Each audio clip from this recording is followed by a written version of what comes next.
জয় কৃষ্ণ কৃষ্ণ কৃষ্ণ কৃষ্ণ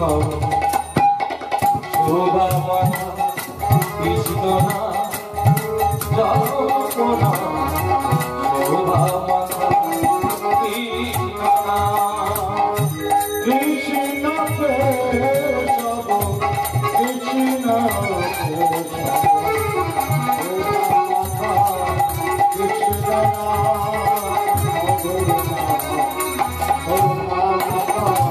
কৃষ্ণ এ নামে জপরে জপরে জপরে জপরে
রসনা বলতে কি? রসনা কাকে বলা হয়? জিহ্বাকে রসনা বলা হয়। এই জিহ্বা দেখবেন যা কিছু খাবে আপনার দেহের কোনো বস্তু তার টেস্ট বুঝতে পারবে একমাত্র জিহ্বা না থাকলে। লবণ হয়েছে কি না হয়েছে এই জিহ্বা না থাকলে কিছু বুঝতে পারবে না। তাই জিহ্বাকে রসনা বলা হয়। কেন? রসের আস্বাদন বোঝে বলে থাকে। এই জিহ্বা দিয়ে অনেক কুকথা বলা যায়, অনেক আবার সুকথা, অনেক কুরস পান করা যায়, অনেকে সুরস পান করা যায়। এই জিহ্বা তাই নারদ বলছে ওরে জিহ্বা রে, ওরে রসনা, জিহ্বার ভালো নাম রসনা। জপরে জপরে জপরে রসনা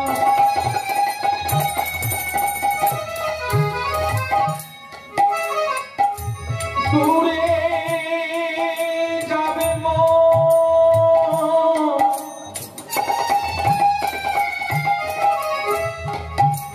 বিষয়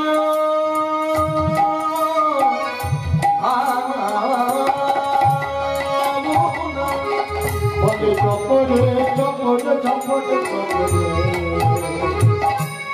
জপরে রসনা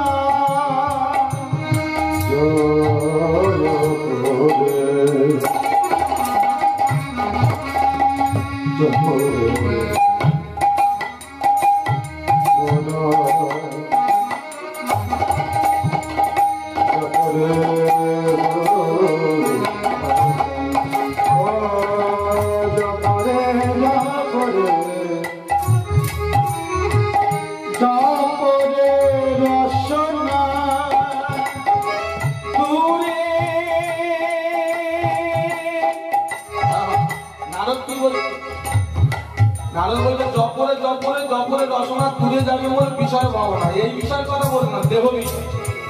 দেহ হচ্ছে বড় সম্পত্তি নয়। 100-200 বিঘে সম্পত্তি থাকলে কি হবে? তার দেহ সম্পত্তি নড়বড়ে, 200 সম্পত্তি কোনো কাজে লাগে।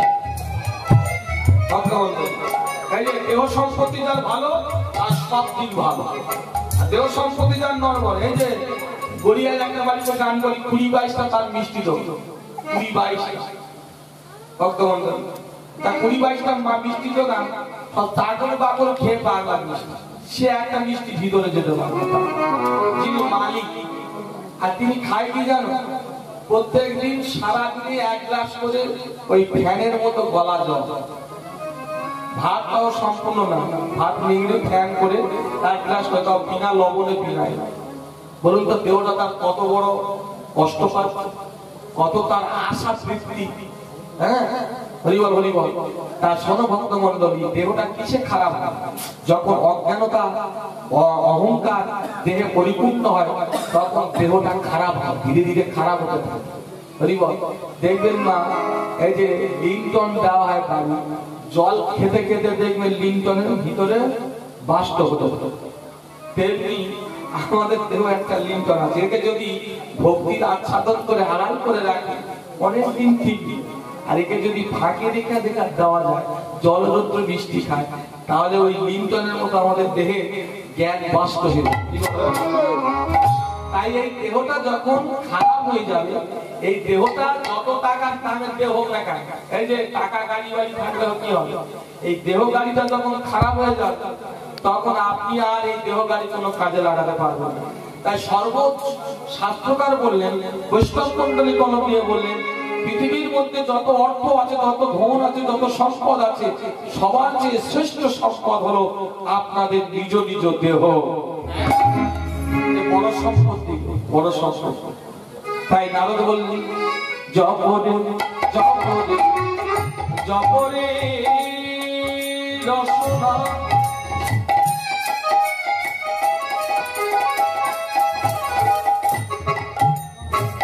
দূরে চলে যাবে বিষয়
দ্বারকা প্রবেশ করে দেখলেন কৃষ্ণ সুস্থ হয়ে রুক্মিণী সত্যভামার সঙ্গে গল্প করছে, কথা বলো, প্রেম আলাপন করছে।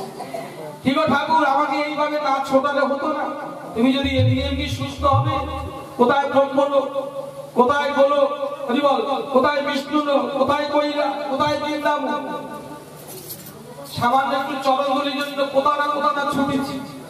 আর তুমি এমনি ভাবে আমাকে ছোটালে তুমি দিব্যি সুস্থ হয়ে গেলে, বলে তোমার জন্য তো আমি সুস্থ হলো। বলে কেন? তুমি যখন গোপীদের চরণধুলি মাথায় নিয়ে নামাবলিতে নিয়েছো তখন আমি সুস্থ হয়ে গেছি, তাই না? বলে তুমি কি জানো না, নামে চরণধুলি পড়া মানে আমার মাথায় চরণধুলি এসে যায়। যেই নাম সেই কৃষ্ণ ভজ নিষ্ঠা করি, নামেরও সহিত আছেন আমার আপনি শ্রীহরি। তাই নারদ বললেন, বেশ, তুমি যখন সুস্থ হয়ে গেছো তাহলে এই ধুলোগুলো নিয়ে কি করবো? বৃন্দাবন থেকে না, এই ধুলোগুলো তো ফেলে দিলে হবে না, নষ্ট করলে হবে না। আর আমার জনম ধন্য হলো, আমি গোপীদের চরণগুলি মাথায় নিতে পেরেছি, এটাই আমার বড় জনম ধন্য। তাই ভক্তমণ্ডলী, ভগবান কৃষ্ণচন্দ্র বলে, শোনো, তুমি এক কাজ করো, ওই গোপীদের চরণধুলি গুলো নিয়ে কি করবে না, যমুনায় গিয়ে নিক্ষেপ করবে। না না ঠাকুর কি বলছো, যমুনায় নিক্ষেপ করবো? তুমি ফেলে দিতে বলছো? বলে আরে আমি যেটা বলছি সেটা শোনো, শোনো না। কি হবে জানো?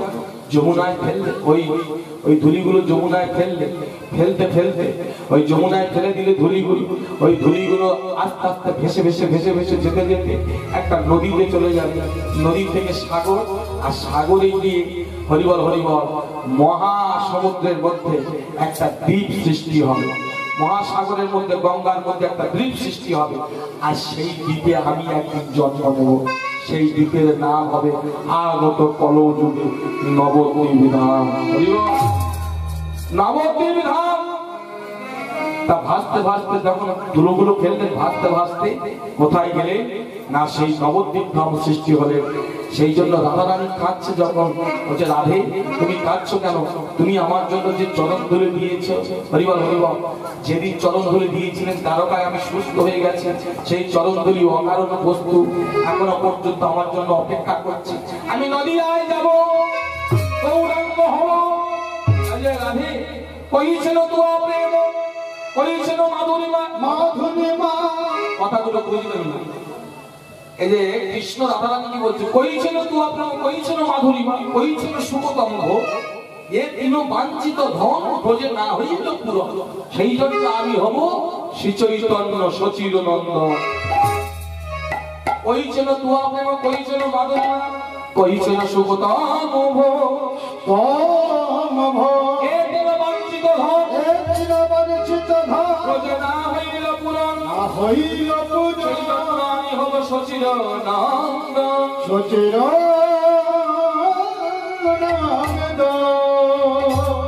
মানে তোমার কি প্রেম আমার নামে, যে তুমি তোমার যে প্রেম আমি এখনো বুঝতে পারলাম না।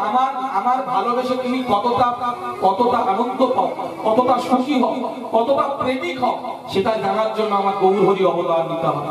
এই যে ভক্তরা আমার নাম করে কতটা আনন্দ পায়, কতটা তৃপ্তি পায়, কতটা মনে শান্তি পায়, সেটা জানার জন্য আমার ভক্ত রূপ ধারণ করতে হবে। এই যে আর কি না, তোমার যে চরণধুলি ঋণ শোধ করার জন্য আমাকে সেখানে যেতে হবে। কি করব জানো? যে চরণধুলি তুমি আমাকে দান করলে, সেই চরণধুলি ওই নবদ্বীপ ধাম হবে, আর সেই নবদ্বীপ ধামে আমি সচিব নন্দন হব। কি করব জানো? সেই দিন কি করব জানো? রাধা রাধা বলো, ধুলায় গড়াগড়ি দেব গো,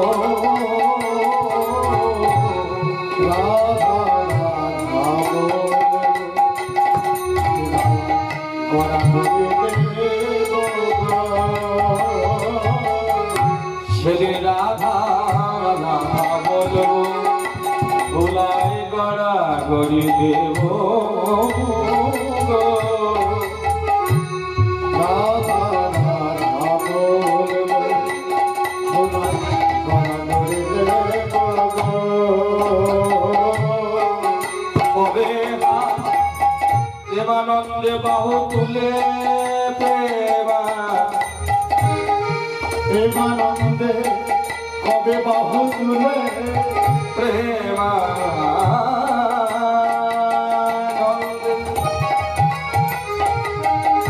প্রেমানন্দে বাহু তুলে,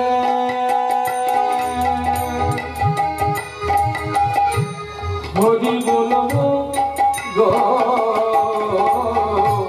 প্রেমানন্দে বাহু তুলে, হরি বলবো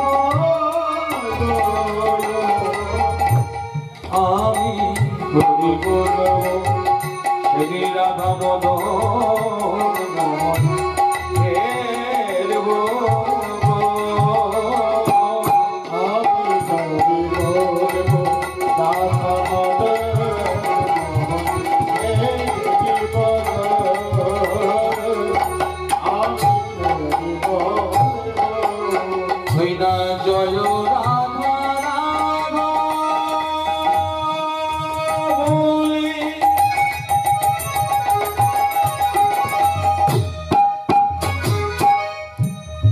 ধুলা মাখবো গো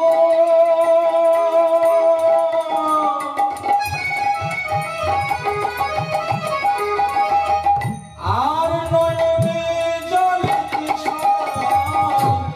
ভাসিব গো বলে জয় রাধে রাধে রাধে রাধে রাধে বলে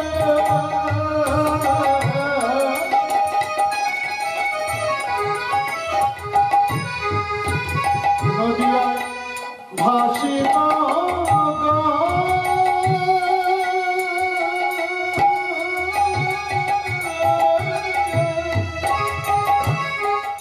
বলে রাধা নিয়ে আমি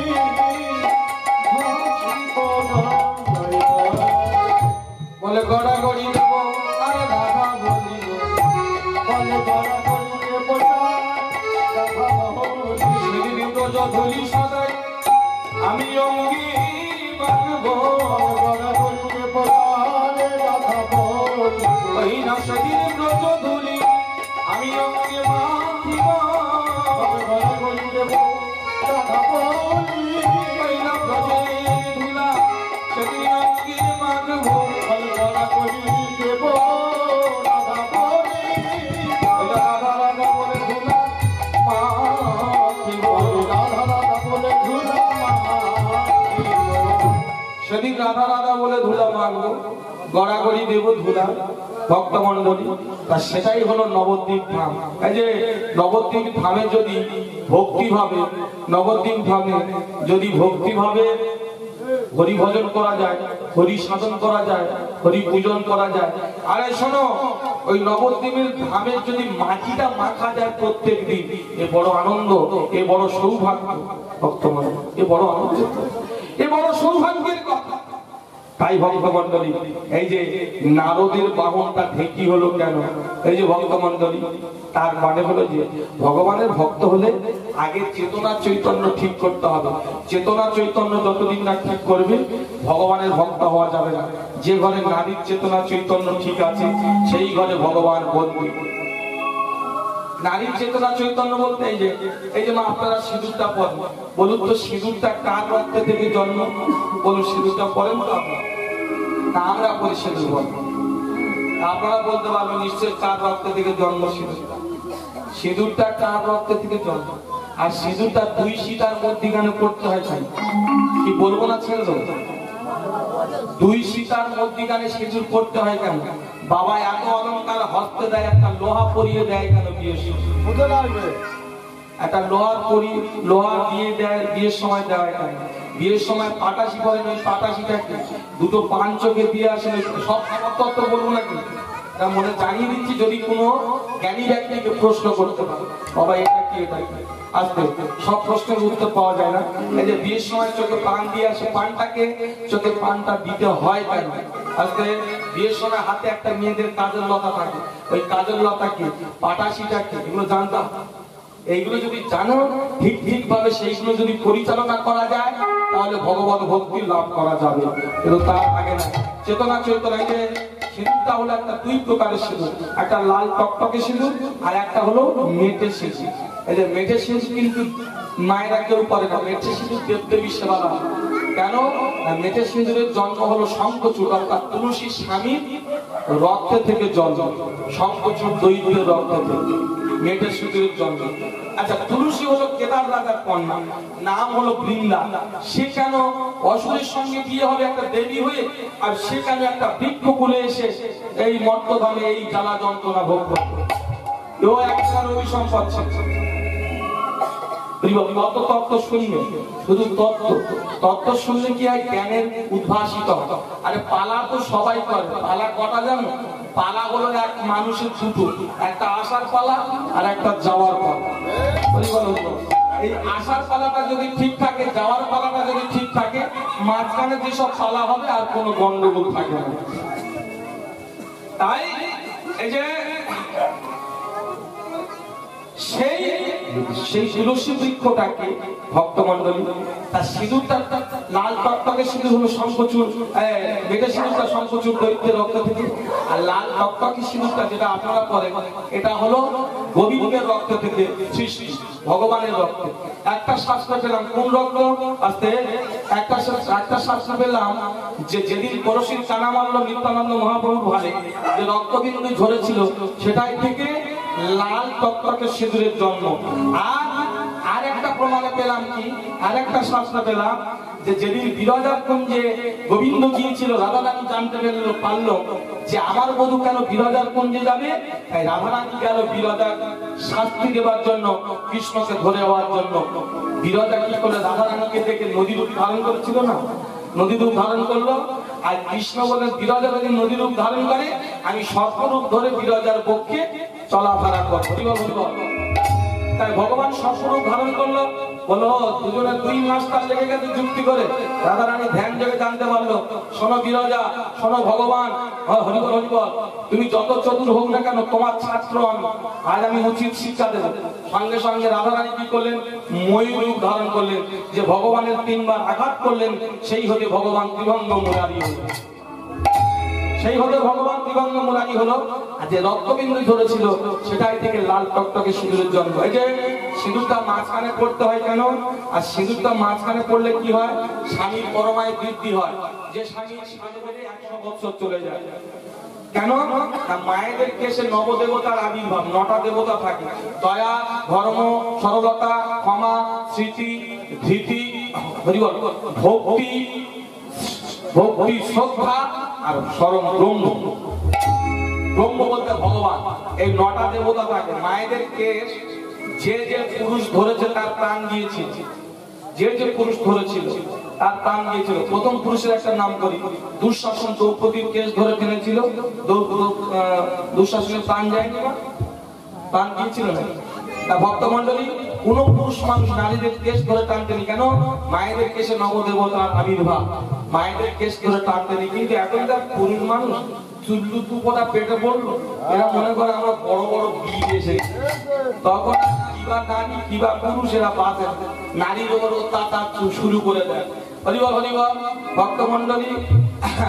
কিন্তু নারী জানে না এই নারী শক্তি বড় শক্তি, যে ঘরে নারী নড়বড়ে সে ঘরে লক্ষ্মী বসত করতে পারে না। নারী শক্তি ছিল বলে আজ জগৎখানা চলছে। যে ভারতবর্ষে আমরা চলছি, এটা একজন নারী, তার নাম হলো ভারত মাতা। কিন্তু ভারত পিতা হয় সেও একটা নারী। ভক্তমন্ডলী, সে হলো ভারত মাতা। যে ভারতবর্ষে আমরা চলাফেরা করছে, নারী শক্তি কোথায় কোন দেখেছে? এই যে নারীর ওই কারণে 16 আনা শক্তি আর পুরুষের 12 আনা শক্তি। কেন? তার প্রমাণ দিয়েছে কি, এই যে এখানে ছোট ছোট প্রমাণ আছে কি, নারীরা ওই কারণে গর্ভে সন্তান ধরতে পারে, পুরুষও গর্ভে সন্তান ধরতে পারে। তবে নারীরা 10 মাস 10 দিন সেই সন্তানকে গর্ভে রাখতে পারে, পুরুষ কিন্তু 10 মাস 10 দিন রাখতে পারে না, 6 মাসের মধ্যে ভুঁড়ি বাস্ত হয়ে যায়। কেন? চালানা শক্তি কম। 2 জন পুরুষ গর্ভে সন্তান ধারণ করেছিলেন, নাম দুটো বলবো। 2 জন পুরুষ মানুষ গর্ভে সন্তান ধারণ করেছিলেন, একজন হলো মহেশ্বর আর একজন হলো মহিষাসুরের পিতা, একজন মহিষ, পুরুষ মহিষ। ওই যে মহিষাসুরের যদি পূর্ণ 10 মাস 10 দিন বাদে ভূমিষ্ঠ হতে, কেউ ওনাকে প্রহার করতে পারতো না, কেউ ওনাকে মারতে পারতো না। অকালে উনি আবির্ভূত হয়েছিলেন, একটা মহিষের পেটে জন্ম নিয়েছিলেন, তিনি ছিলেন পুরুষ মহিষ। তাই দেখলেন মা ভুঁড়ি বাস্ত হয়ে মহিষাসুরের জন্ম হলো, অকাল মৃত্যু হলো দুর্গার হস্তে। আর একজনের জন্মটা দেবশ্রী নারদের। দেবশ্রী নারদের কোন নারীর গর্ভ থেকে জন্ম হয়, পুরুষের গর্ভ থেকে জন্ম হয়। সে পুরুষটাকে সে হলো স্বয়ং মহাদেব। সে পুরুষটা হলো স্বয়ং মহাদেব। মহাদেব কি করলেন, সময় যখন নারদ গর্বে হয়ে গেলেন, আর তো ধৈর্য ধরতে পারছে না, আর শক্তি প্রয়োগ করতে পারছে না, তাই সেই কারণে নারদ কি করলেন, নাসিকা দ্বারা বাহির করলেন, তাই নাম রেখে দেওয়া হলো দেবর্ষি নারদ। নাসিকা হইতে জন্ম হয়েছিল নারদের, তাই নাম দেওয়া হলো নারদ। ভক্তমণ্ডলী, তাই নারী শক্তি বড় শক্তি। এখানে এখানে কবি নজরুল ইসলাম তিনিও বলে গেছেন তার সুন্দর কবিতা ধারাবাহিক দিয়া, কি শোনো, বিশ্বে যা কিছু আছে কল্যাণকর, অর্ধেক তার করিয়াছে নারী, অর্ধেক তার নর। নরকুণ্ড বলিয়া করোনা নারীকে হেয় জ্ঞান, আদি পাপ নারী নয় পুরুষ শয়তান।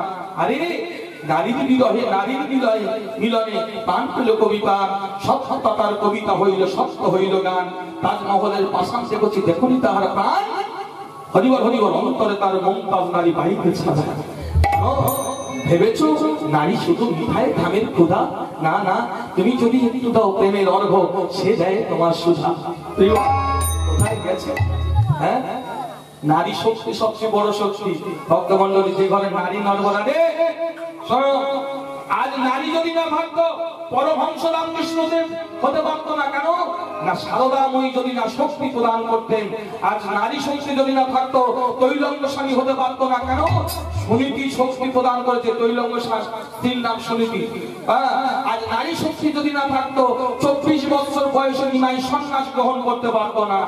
এগুলো নারী শক্তির দরকার। যে ঘরে নারী নর করে, হ্যাঁ, এই যে তৈলঙ্গ স্বামী বিরাট সংসার করছেন, কি একদিন মতি হয়েছে বলে আমি কৃষ্ণ ভক্ত হবো। তার তৈলঙ্গ স্বামীর নাম, স্ত্রীর নাম সুনীতি।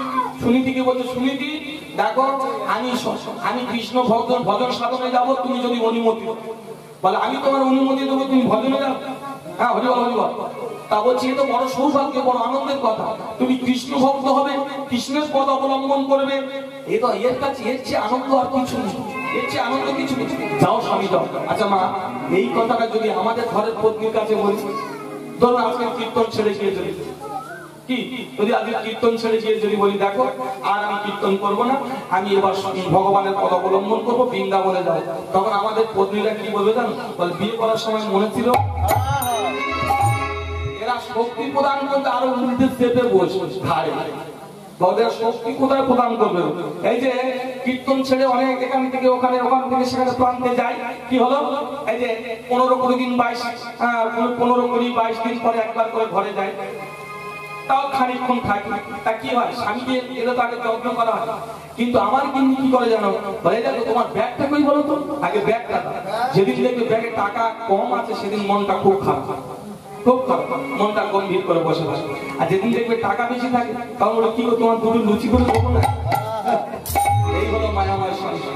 তাই চণ্ডীদাস একটা সুন্দর পদ লিখেছিল, এই দারুণ সংসারে চরিত্র দেখিয়া আমার পরাণে লাগিছে ভয়।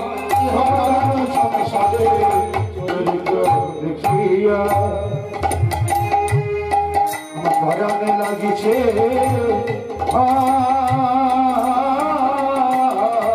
এই দারুণ সংসারে।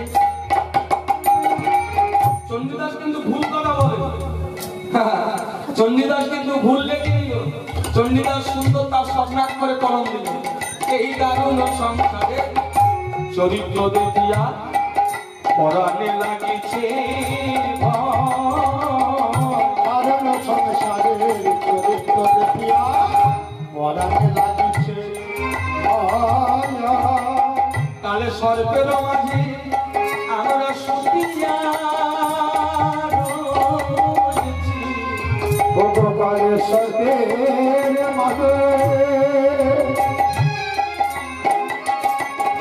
আমরা সুখিয়া রয়েছি।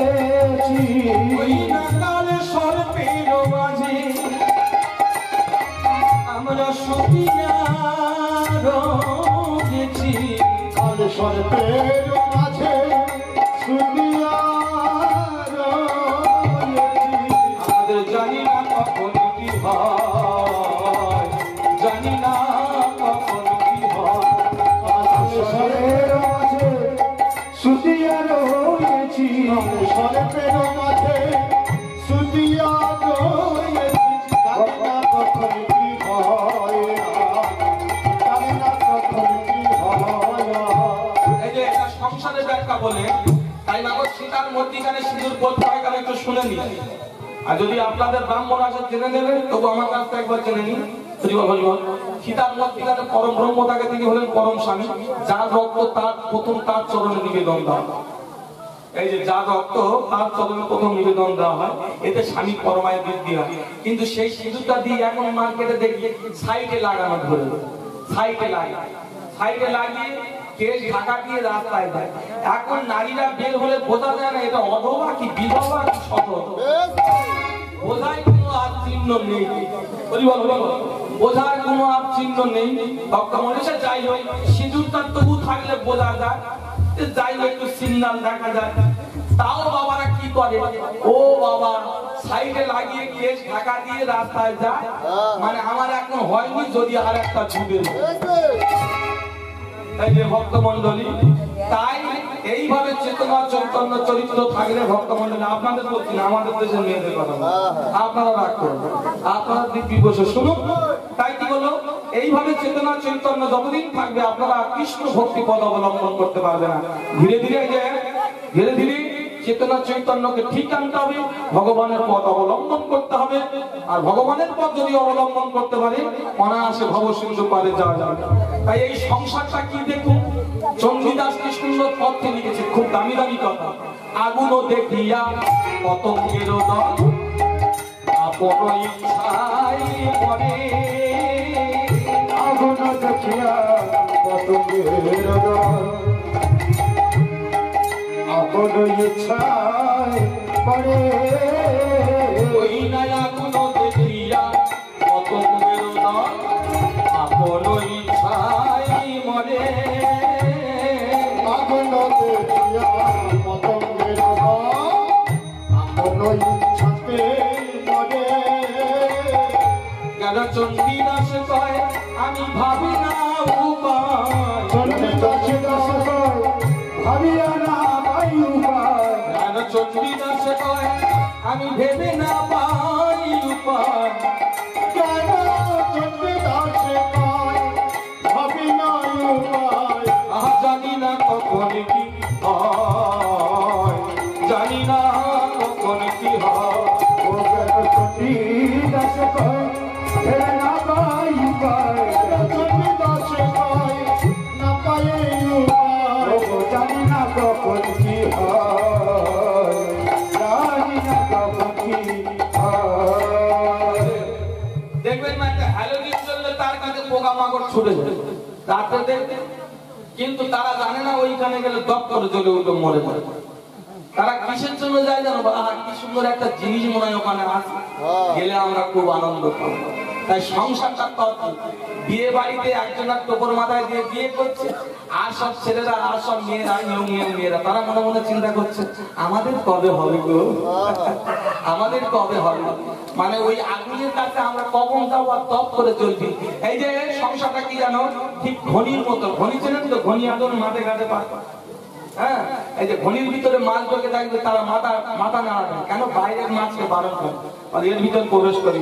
আর বাইরের মাছগুলো তারা মনে মনে চিন্তা করে না, ওর ভিতর না প্রবেশ করে আমরা শুনবো না, নিশ্চয়ই ওর ভিতরে বড় আনন্দ পাচ্ছে, তাই আমি করে মাথা না রেখে। হ্যাঁ, নিশ্চয়ই ওর মধ্যে বিরাট আনন্দ আছে। হরিবল হরিবল। তাই কি করলেন, বাইরের মাছগুলো গড় গড় করে প্রবেশ করছে, বলে আমরা এসে গেছি, বলে আমরা মনে করি তোমরা খুব আনন্দের মাথা নাড়া দিচ্ছ, বলে আমরা কি এমনি মাথা নাড়া দিচ্ছি, এইবার যে কড়াই উঠবো ভাজা হবো বলে সেই জন্য মাথা নাড়া দিচ্ছি। তোদেরকে বারণ করছে তোরা এসে গেছিস, চল এবার সবাই মিলে যায়। তদ্রুপ আমাদের সংসার, সবাই কিন্তু জানে সংসারে যারা, তবু যায় না, মানে ওখানে বিরাট আনন্দ, তুই বল বিরাট কিছু আছে, কিন্তু একবার করে দিই কি পস্তায় ভক্তমণ্ডলী। তাই শোনো, আগুনও দেখিয়া পতঙ্গের দল, আহা আগুন দেখিয়া পতঙ্গের দল, ওই নয়া কোন ইচ্ছাই মরে। আগুন দেখিয়া পতঙ্গের দল আপন ইচ্ছায় পড়ে। চণ্ডীদাসে কয় আমি না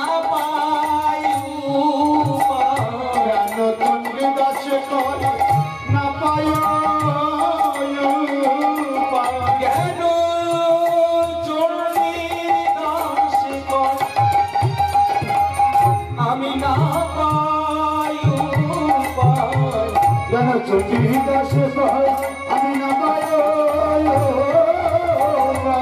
আমি মরি জানি না কখন কি হয়, জানি না কখন কি হয়।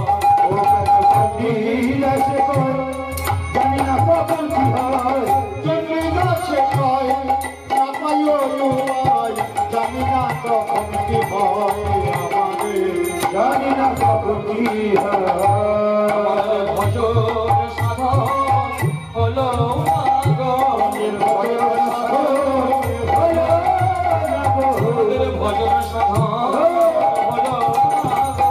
ভজনের সাধন হলো না গো, ভজন সাধন হলো না গো, আমাদের ভজন সাধন হলো না গো, ভজনে সদাই মত্ত রইলাম। ভজনের সাধন হলো না গো। কি সুন্দর কথা রে, কি সুন্দর কথা। বৈষ্ণব মন্ডলী যেসব ভজনগুলো করে গেছে কি সুন্দর কথা রে। আমরা ভজনে সবাই মত্ত রইলাম, ভজন সাধন হলো না গো। ভজনের সদাই মত্ত রইলাম, আমাদের ভজন সাধন হলো না গো। কৃষ্ণ সেবা হলো না গো, ভজনের সাধন হলো না গো, কৃষ্ণ সেবা হলো না গো, ভজনের সাধন হলো না গো, ভজনের সাধন হলো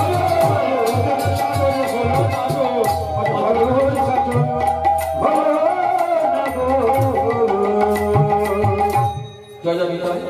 ভজন সাধন আমাদের এইভাবে হবে না, চেতনা চৈতন্য যতদিন না ফিরবে ততদিন ভগবান খুবই। তাই আজকে ছোট্ট একটি ভক্তের কথা বলবো, ত্রেতা যুগের ভক্ত মন্ডলী। সেই ত্রেতা কেমন করে ঢেকিটা হলো, আর ঢেকিটা কেন মর্তধামে এলো, নারীদের পদার্থাৎ হয় কেন, আস্তে এই যে ধূপকাঠি লাগানো হয়, ধূপকাঠির জন্মটা করতে জানে বলুন? ধূপকাঠির জন্মটা জানো? যে সন্ধ্যাবেলা প্রদীপটা দেয়, প্রদীপটা লাগান তুলসী তলায়, ওই প্রদীপটাকে, প্রদীপের তেলটাকে, বলতেটাকে সবকিছু জানাবো ভক্ত মন্ডলী, এই লীলার মাধ্যমে জানতে পারবেন। প্রদীপটা কে জানেন? প্রদীপটা একটু বলে যায়। আগে বলেছিলাম ব্রহ্মা 5টা বদন, এখন 4টে বদন আছে। একটা বদন কোথায়? একটা বদন আপনাদের ঘরে ঘরে প্রত্যেক, সেটা হলো প্রদীপ। তাই প্রদীপটার তেলটাকে ব্রহ্মার মস্তকের ভিতর, বলতেটাকে ব্রহ্মার পাকা কেশ, 1.5 কটাকে না ব্রহ্মার সে কাটা গলা। একটা মুন্ডু কবে খসে পড়লেন? যেদিন ব্রহ্মা নিজের কন্যা সন্ধ্যাকে হরণ করতে যাচ্ছে।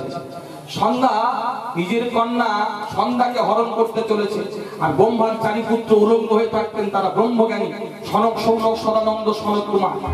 পিতার এমন কুকীর্তি দেখে, পিতা পিতা পিতা তুমি এমন কুকীর্তি করো না, তুমি সৃষ্টিকর্তা ব্রহ্মা, তুমি যদি এমন কুকীর্তি করো তাহলে সৃষ্টি অনাচারে অবিচারে ভরে যায়। কিন্তু মানুষ যখন মতিভ্রম ঘটে না, সে ভালো কথা তার কানে যায়। তাই ব্রহ্মার মতিভ্রম ঘটে, তাই ব্রহ্মার ভালো কথা কানে যাচ্ছে না। ব্রহ্মার 4 পুত্র কাঁদছে, সনক, সৌনক, সদানন্দ, সনক কুমার পিতা পিতা বলে চিৎকার করছে, কিন্তু আর কোনো কথা শুনছে না। ওদিকে সন্ধ্যা ছুটছে, আর এদিকে ব্রহ্মা ছুটছে সন্ধ্যা।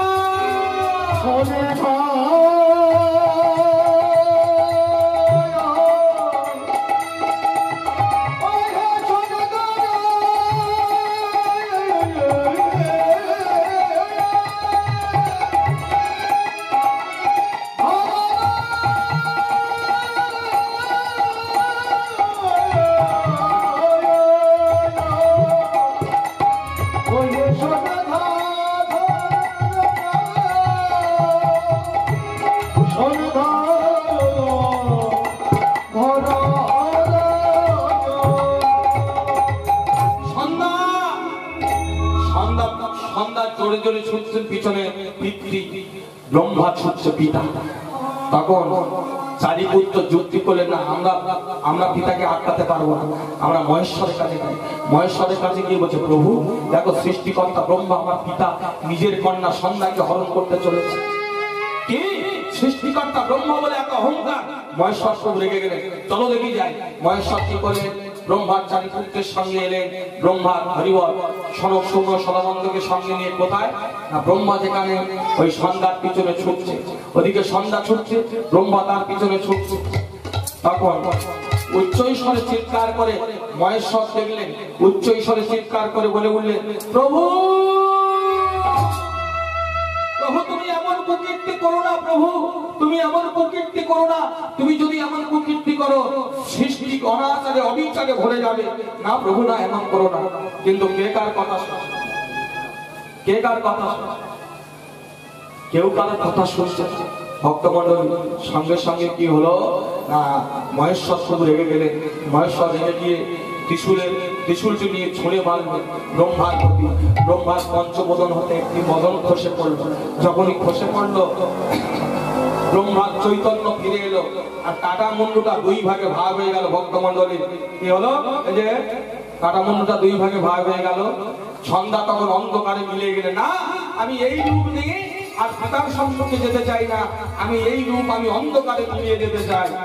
ভক্তমণ্ডলী সেই কাটা মুন্ডুটা বলে, সন্ধ্যা তুমি যেখানে যাও, তোমার জন্য আমার যখন মৃত্যু হয়েছে, তোমার জন্য আমি যখন আমার মৃত্যু ঘটেছে, তাই তুমি যেখানে যাও সন্ধ্যা আমি তোমার পিছনে যাও।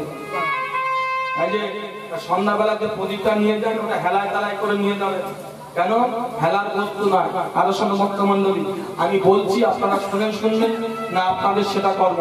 কোন অদীক্ষিত নারী অদীক্ষিত সন্তানকে দ্বারা সন্ধ্যা দিয়েও না, তাতে অপরাধ নিতে হবে। অদীক্ষিত যারা দীক্ষা নেননি এখনো পর্যন্ত, দীক্ষা নিয়ে নেবেন। দীক্ষা নিলে তো গায়ে কামড়াবে, দীক্ষা নেন না। আরে অদীক্ষিত মানুষ মারা গেলে কি হয় জানো, 7 জন্ম পেট তুলে থাকে, 7 জন্ম পেট তুলে জন্ম, 7 জন্ম, 11 জন্ম না। আমরা ভাবি আমরা খুব সুখে আছি, আরে এ জগৎ তো আছে, একটা মৃত্যু জগৎ আছে, সেই জগতে গিয়ে কষ্ট পাবে। ভক্তমণ্ডলী তাই দীক্ষাবিহীন ব্যক্তি থাকবে না। কেন? যতদিন না মানবের দীক্ষায় মানবের আত্মা পশু আত্মা হয়ে থাকে। নো দীক্ষা মানব পশু, যতদিন মানবের দীক্ষা না হয় পশু আত্মা হয়ে থাকে। এই যে তাই প্রদীপটা নিয়ে সন্ধ্যার সময় যখন প্রদীপ দান করবেন, প্রদীপ যখন প্রদক্ষিণ করবেন, তুলসী প্রদক্ষিণ করবেন, প্রত্যেক দিন 7 বার করে প্রদক্ষিণ করবেন সন্ধ্যার সময়। যে ঘরে সংসারে অভাব আছে, অনটন আছে, আমি এখানে দাঁড়িয়ে কথা দিলাম, সেই ঘরে সংসারে অভাব অনটন মিটে যাবে, অশান্তি মিটে যাবে। এইভাবে প্রদীপটা যখন গৃহ থেকে আনবেন, হরে কৃষ্ণ নাম করে আনবেন, আর যখন প্রদক্ষিণে আনবেন 6 মাস করে দেখুন আমার কথা শুনে, 6 মাস এইভাবে প্রদীপটা সাজিয়ে এইভাবে তুলসী প্রদক্ষিণ করবেন আর তুলসী ধ্যান করবেন। নম নম তুলসী তুলসী কৃষ্ণ প্রিয়সী রাধা কৃষ্ণ সেবা পাবো এই অভিলাষ। নম নম তুলসী কৃষ্ণ প্রিয়সী রাধা কৃষ্ণ সেবা পাবো এই অভিলাষ। নম নম তুলসী কৃষ্ণ প্রিয়সী রাধা কৃষ্ণ সেবা পাবো এই অভিলাষ। নম নম তুলসী কৃষ্ণ প্রিয়সী রাধা কৃষ্ণ সেবা পাবো এই অভিলাষ। ও মাঝে তোমার শরণ লয়